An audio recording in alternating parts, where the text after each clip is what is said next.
જય Dwarkadhish, welcome to my YouTube channel Diya cooks creation. આજે આપણે શ્રાવણ માસના છેલ્લા સોમવારના દિવસે એકદમ ચટપટી આઈટમમાં આપણે ફરાળી પીઝા બનાવીશું। ફરાળી પીઝા બનાવવા માટે મેં અહીંયા સૌથી પહેલાં સાબુદાણાને ડ્રાય રોસ્ટ કરવા માટે પેન ગરમ કરવા મૂકી દીધી છે। હવે તેની અંદર મેઝરમેન્ટના માપ પ્રમાણે 1 કપ જેટલા સાબુદાણા એડ કરી તેને સારી રીતે આપણે ડ્રાય રોસ્ટ કરી લઈશું, જેથી કરીને સાબુદાણાની અંદર કોઈ પણ મોઇશ્ચરનું પ્રમાણ હશે તો તે દૂર થઈ જશે અને જો આપણા સાબુદાણા પોચા થઈ ગયા હશે તો એકદમ ક્રિસ્પી થઈ જશે અને તેને ગ્રાઇન્ડ કરતી વખતે તેનો સારો એવો પાવડર બનીને તૈયાર થશે। આ રીતે તેને સારી રીતે આપણે ડ્રાય રોસ્ટ કરી લઈશું। તમે જોઈ શકો છો બરાબર તેને સારી રીતે શેકી લઈશું। આ રીતે તમે જોઈ શકો છો આપણા સાબુદાણા સારા એવા શેકાવા લાગ્યા છે, તેની અંદરથી કલર ચેન્જ ન થાય તેનું ખાસ ધ્યાન રાખવું। હવે અહીંયા મેં મિક્સર જાર લીધો છે, તે મિક્સર જારની અંદર ડ્રાય રોસ્ટ કરેલા સાબુદાણાને એડ કરી દઈશું। તમે જોઈ શકો છો ફક્ત સાબુદાણા આપણા શેકાઈને તૈયાર થયા છે, પરંતુ તેનો કલર જરાય ચેન્જ નથી થયો। જો કલર ચેન્જ થઈ જશે તો તેનો ટેસ્ટ બહુ સરસ નહીં આવે।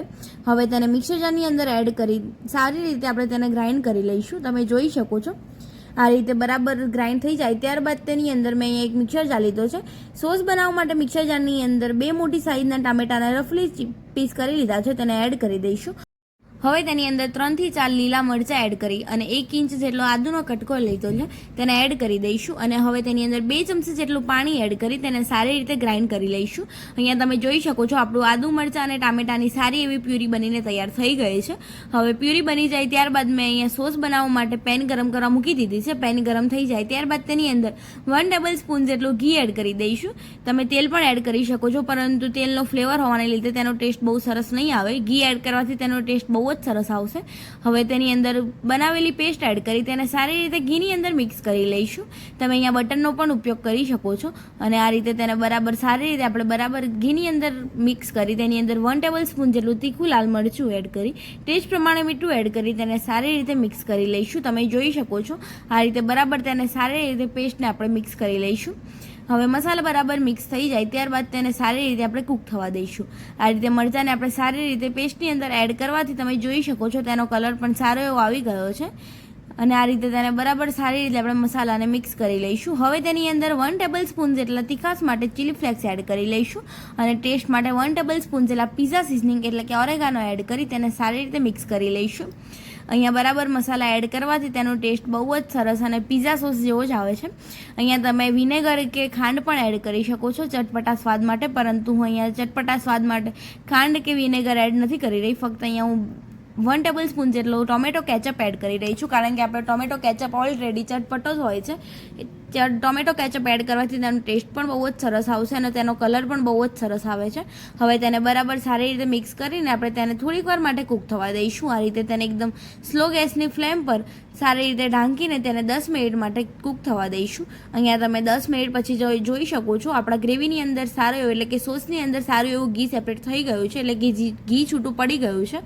હવે તેને બરાબર મિક્સ કરીને સાઈડમાં મૂકી દઈશું। હવે અહીંયા મેં એક મોટા વાસણની અંદર અડધું વાસણ ભરીને પાણી લીધેલું છે અને તેની અંદર 4 મોટી સાઈઝના બટેકાને આ રીતે મેં એકદમ સારી રીતે છોલીને વોશ કરીને લઈ લીધા છે।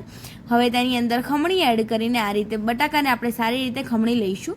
તમે જોઈ શકો છો તમારી જોડે આ રીતે મીડિયમ સાઇઝની ખમણી ન હોય તો તમે નાની ખમણીની મદદથી પણ તેને ખમણી શકો છો, પરંતુ આ રીતે મીડિયમ સાઇઝની ખમણીની મદદથી ખમણીને એડ કરવાથી તે એકદમ ક્રિસ્પી એવો આપણો પીઝા બનીને તૈયાર થશે। અને અહીંયા પીઝાના ટોપિંગમાં કાચા બટેકાને છીણીને એડ કરવાથી એકદમ ક્રિસ્પી એવો પીઝો બનીને તૈયાર થશે। આ રીતે બધા જ બટાકાને આપણે સારી રીતે ખમણીની મદદથી ખમણી લઈશું। મેં અહીંયા મીડિયમ સાઇઝની ખમણીનો ઉપયોગ કરેલો છે, તમે મોટી કે નાની કોઈ પણ ખમણીનો ઉપયોગ કરી શકો છો તમારી ચોઈસ પ્રમાણે। હવે બધા જ બટાકાને આપણે સેમ પ્રોસેસથી ખમણીને તૈયાર કરી લઈશું। તમે જોઈ શકો છો આ રીતે તેના લચ્છાદાર આપણે બટાકાને ખમણીને તૈયાર કરી લીધા છે।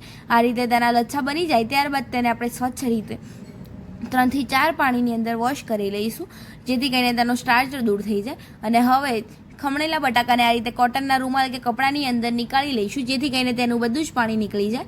આ રીતે તમે જોઈ શકો છો તેને બધા જ બટાકાને આપણે સારી રીતે નીકાળીને તૈયાર કરી લઈશું।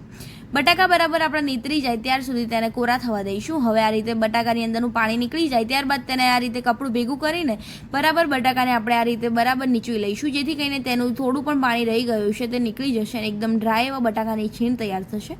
હવે મેં અહીંયા એક મિક્સર બાઉલ લઈ લીધું છે, તે મિક્સર બાઉલની અંદર જે છીણ કરેલી છે તે છીણને એડ કરી સારી રીતે મિક્સ કરી લઈશું। અને હવે તેની અંદર જે સાબુદાણાનો લોટ બનાવી રાખ્યો છે તે લોટને આપણે અડધા કપ જેટલો એડ કરી તેને સારી રીતે બટાકાના છીણની અંદર મિક્સ કરી લઈશું। લઈશું। તમે જોઈ શકો છો અહીંયા તમે મોરૈયાનો લોટ પણ લઈ શકો છો, પરંતુ એકલા સાબુદાણાનો લોટ બહુ જ સરસ લાગે છે અને બહુ જ બેટર છે। હવે તેને બરાબર સારી રીતે મિક્સ કરી લઈશું।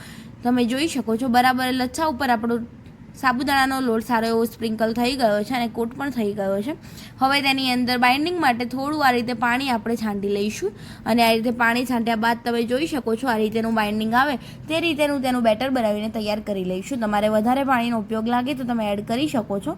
હવે અહીંયા મેં બરાબર પેન ગરમ કરવા મૂકી દીધી છે। પેન ગરમ થાય ત્યારબાદ તેની અંદર ફરી 1 ટેબલ સ્પૂન જેટલું ઘી એડ કરી ઘીને મેલ્ટ થવા દઈશું અને બનાવેલું જે મિક્સર હતું તે મિક્સરમાંથી આ રીતે બરાબર બેટર લઈને તેને બરાબર પેનની અંદર સ્પ્રેડ કરી લઈશું।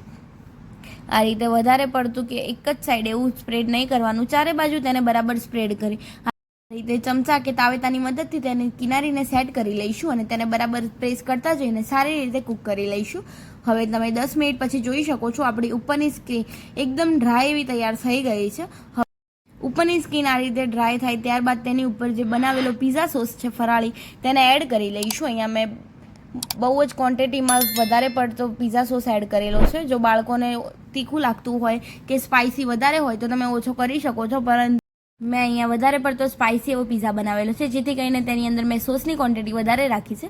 હવે મેં અહીંયા ટોપિંગમાં આ રીતે પીસ કરેલા ટામેટા લીધેલા છે તેને પણ આપણે સારી રીતે સેટ કરી લઈશું। અહીંયા તમે કોઈ પણ જાતનું ટોપિંગ લઈ શકો છો, પરંતુ ફરાળમાં ખવાય તેવું જ ટોપિંગ લેવાનું। અહીંયા તમે કોર્ન ન લઈ શકો કારણ કે મકાઈને આપણે ઉપવાસમાં નથી ખાઈ શકતા। હવે અહીંયા કેપ્સિકમને મેં આ રીતે પીસ કરેલા છે તેને પણ આપણે એડ કરી દઈશું।